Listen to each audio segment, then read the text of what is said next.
Are you beginning to wonder what you need to do with the 7 keyword slots in your KDP Amazon dashboard? Is it more confusing than ever? Some people say, you should do exact phrases, and oh no, you should stuff as many things in there, or you should put commas in there, or maybe you should put some emojis. Actually, nobody says puts emojis in there, and if they are, they're dead wrong. But either way, what do you do with the 7 keyword slots in your KDP Amazon dashboard? I'm actually going to bring in an expert to talk a little bit more about that in today's video, so make sure you stay tuned. Hey, I'm Dale L. Roberts, a best-selling author and a self-publishing advocate who wants to show you how to publish books that sell. Before jumping into things, I want to give a big thanks over to the exclusive sponsors of Self-Publishing with Dale, Romance Publishing Academy. They're a comprehensive start-to-finish program on, oddly enough, romance publishing. And whether you're beginner or you're intermediate, the Romance Publishing Academy will help you develop and build your author brand and bring you results that will make you sell more books. All you got to do is just book a no-pressure call with them, and the very first step you're going to want to do is head on over to dalelinks.com/romance, download a copy of the Romance Secrets Playbook, and directly afterwards you can book your chat with them. And again, there's zero pressure on their end of things.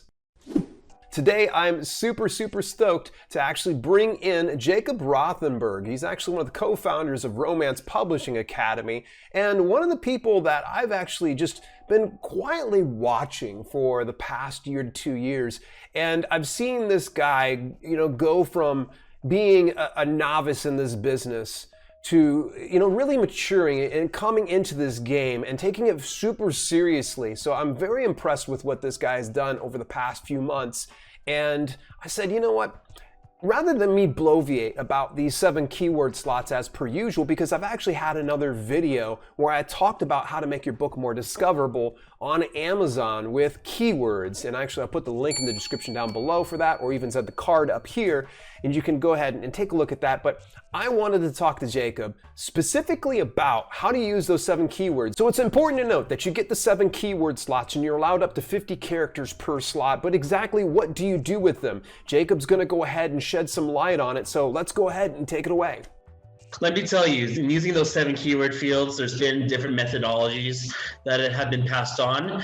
You have taught me in the past to use what was called the 10x keyword strategy, where we would use an original keyword for every field and never duplicating field, just to hit to stuff for every keyword possible in those 7 fields. But what we have both found out that works more effectively is to actually set up exact search phrases for each of your 7 keywords. So I like to allude to this a lot in my own channel, is if I have like a unicorn coloring book, I want to choose the phrases that users are most likely to search that book for. So that could be like, a unicorn coloring book for kids, unicorn books for kids, and so forth.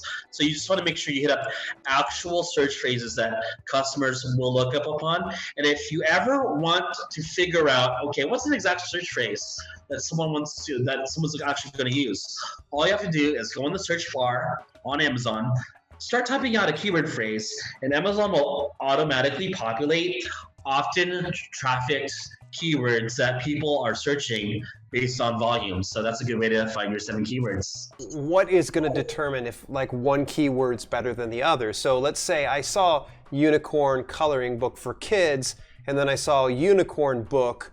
Which one's going to be the best for me to choose? And should I use both of them?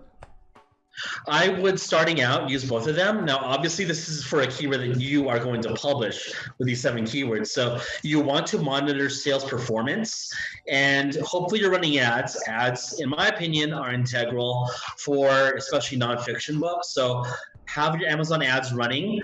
Pay attention to your Amazon ads campaign. See what keywords are bringing you impressions, clicks, and sales.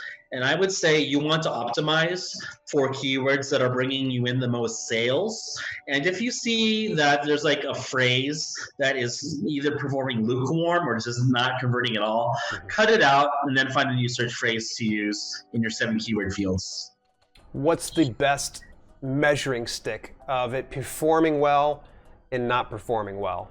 I would say, Dale, pure sales. So if you find that 50% of your sales is coming from unicorn coloring books for kids, you want to have that keyword specified in one of your 7 fields, and damn sure it's heavily emphasized in your ads campaign, and that you're bidding heavily for it at a profitable margin.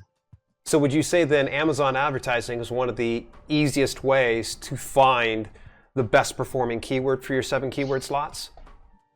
I would say it is one of the best tools. Another great and awesome tool is Publisher Rocket. So Publisher Rocket will also help you find keywords based on search volume that will perform well for you. But I'm a guy that likes to see things in practice, and so I use actual sales data to justify where I should go with the direction of my strategy for a book.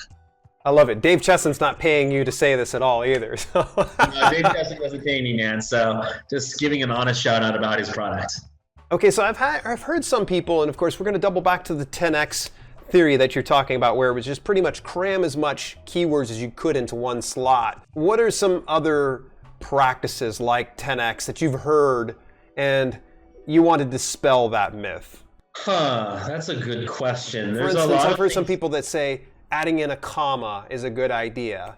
No, man, I would not add a comma. Like, when do you ever search a term that has a comma in it? Like, I have never done that in the entirety of my internet Googling life. So you have to just keep in mind with what's going to actually be a query from a customer, and just focus on the customer experience, the customer expectations, and just serve your customer, and you'll give them value. Okay, Jacob, this is really awesome. You've given some fantastic advice. Folks, if you want to actually check out Jacob's channel, smash my face. Like literally right here, you'll see the button, smash my face. You've got a video for us right down below, right? What is it? Magic keywords revealed. So there is a misnomer that magic keywords do not exist, but it is a fact that some keywords are better than others. Some are going to be in high demand